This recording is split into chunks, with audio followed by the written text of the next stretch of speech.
If you're a speedrunner, you probably hate unskippable cutscenes. If you're a Super Mario Sunshine speedrunner, you really hate unskippable cutscenes. For several years, Mario Sunshine speedrunners have been forced to watch the same 3 lengthy cutscenes at the beginning of each run. There's very little gameplay in between these cutscenes, and the run wouldn't really truly begin until several minutes in.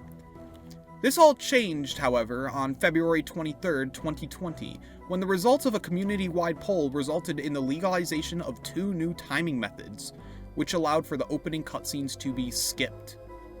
The first new method, known as Peach File, is relatively pure, consisting of loading a save on the Delfino airstrip that has already watched 2 of the cutscenes.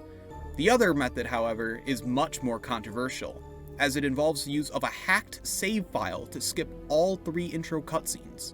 Within the speedrun community, this has left people feeling either really happy about it, believing the decision to be progressive and beneficial for the future of the game, or feeling negatively about the decision, believing the integrity of the vanilla game and the run itself to be tarnished. This whole Mario Sunshine cutscene saga has been ongoing for years, and it's been one of the most interesting stories within the world of speedrunning as of late. In this video, I will go over the full timeline of events that led to this decision, the arguments for and against the decision, and the precedent this decision sets for other speedrun communities. There is a lot to uncover here, so without further ado, let's get right into it. Before I dive straight into the whole story, I need to describe the first several minutes of the speedrun and provide context to the cutscenes within. The timer begins upon starting a new save file, after which a cutscene about 1 minute and 10 seconds long plays. Upon regaining control of Mario, you jump and dive to the other side of the airstrip and collect the water jetpack Flood. This takes less than 15 seconds. Upon obtaining Flood, a tutorial cutscene begins to play, which lasts for about 1 minute 20 seconds.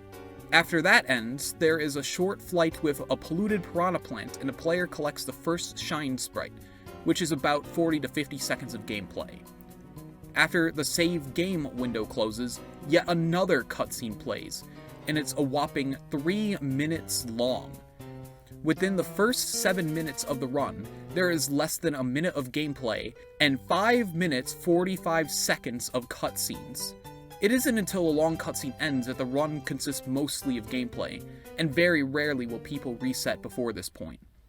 Speaking of which, there's many places throughout the run where resets could happen, in the beginning, middle, and end. After each reset, the runner would have to endure the same long cutscenes over and over again, which you can imagine is quite tedious.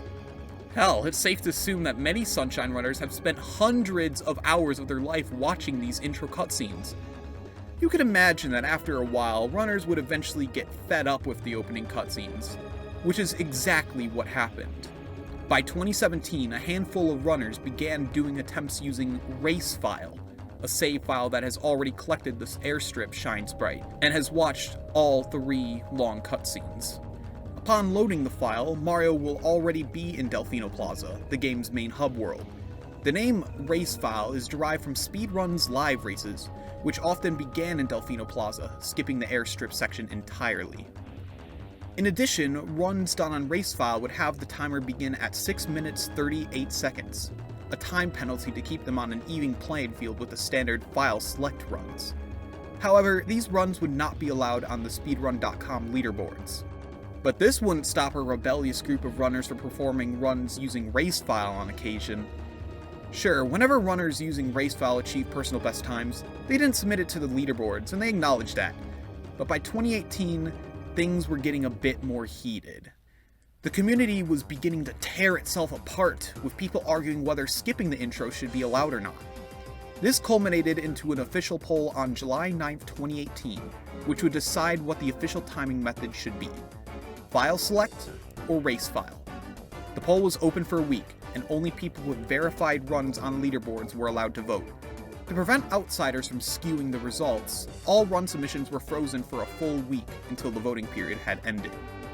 On July 18th, the poll had ended, and the winner was File Select, with 56% of the vote. Race File had lost, and therefore was considered an invalid timing method. While the vote was close, it is clear that people were uncomfortable with skipping any gameplay, even if it's a small amount. After all, time can be gained or lost in the short airstrip section, so beginning a run assuming it took exactly 58 seconds is unfair.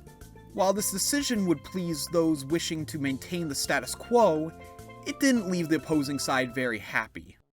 Going into 2019, discussion about racefile would occasionally flare up, but nothing of substance would usually come from it. By this point, it was clear that the 2018 vote did not solve the underlying issue that was plaguing the Sunshine community. The results of the poll had kept the community divided, but the pro-racefile people were not ready to accept defeat quite yet. They knew that having another file select versus racefile debate would lead nowhere, so they had a new strategy in mind. Compromise. New ideas for timing methods were tossed around, and after months and months of heated debate and surveys, a new official vote was to be held. On February 3rd, 2020, a new poll exclusively for Sunshine runners opened, but this time, it was not about whether a new timing method should replace file select, but on whether 4 new timing methods should be allowed. Each method could be voted on with a yes or no, meaning some methods could be allowed while others are rejected. Timing method A was the previously mentioned peach file. Timing method B, also known as 2-file, involved loading a peach file, resetting the game after collecting the airstrip shine, and loading up a race file, skipping all the cutscenes in the process. Timing method C would allow a hacked file in which the cutscene flags for 3 intro cutscenes are set from false to true, allowing them to be skipped without changing files.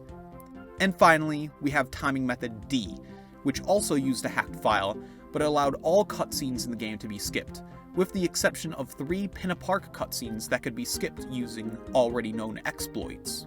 On February 22nd, the poll closed, and the results were as follows. Method A, peach file, got over 70% yes votes and was officially allowed on the leaderboards with almost no controversy. This was likely due to other speed games that began timing long after unskippable cutscenes, so allowing peach file could be seen as overdue.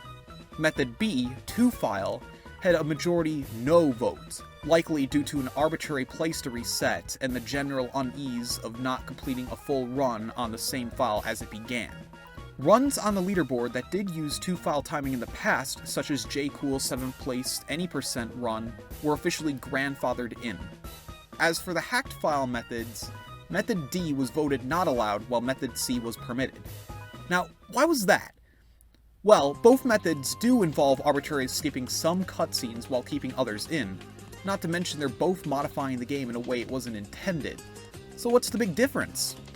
Well, the difference was that the community wished to get rid of only the intro cutscenes that wasted a significant portion of time at the very beginning of the run, but not the others since they were either significantly shorter, spread out, or in the case of the 3 Pin-a-Park Shadow Mario cutscenes, could be skipped using already known tricks.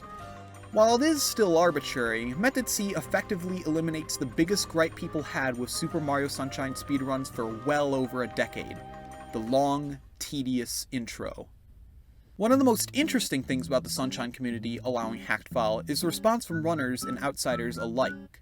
The top-level runners seem to be more motivated to grind for the record, in due part to hacked file. As it turns out, it wasn't just runners getting sick of the intro, but many viewers were as well. Having skippable cutscenes has allowed new runs to get going very quickly after resets, and will keep viewers engaged in watching livestream attempts on Twitch. In terms of less than positive responses, there are some valid concerns.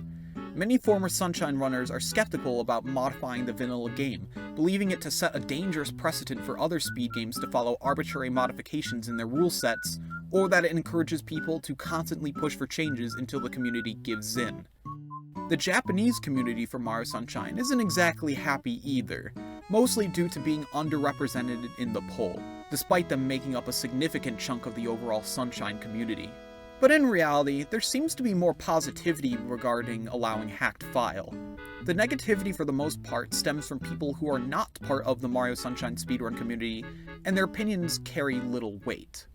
The decision to hold a poll and allow hacked file and alternative timing methods was not a light decision, and certainly wasn't an overnight decision.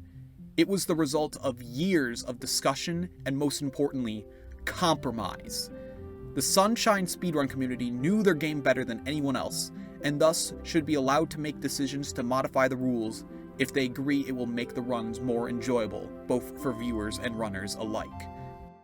In scenarios like this, discussion and compromise are vital, and other speedrun communities should take notes from this on how they can resolve their own rifts and disagreements. Right now, the Sunshine community appears to be at peace, and the future of the game looks bright. Runners have the freedom whether they choose to do runs using either file select, peach file, or hacked file timing. As for acquiring the hacked file, it's actually quite easy. I've left a link in the description of this video on how to obtain it, so anyone watching can try it out for themselves. Thanks for watching, and if you enjoyed this video, consider leaving a like and subscribing. While this is admittedly a pretty heavy topic to handle on my first speedrun related video, I'm very excited to create more speedrun content in the near future, and I'm really interested to see what you guys think about today's topic. Again, thanks for watching, and remember to shoot for the moon!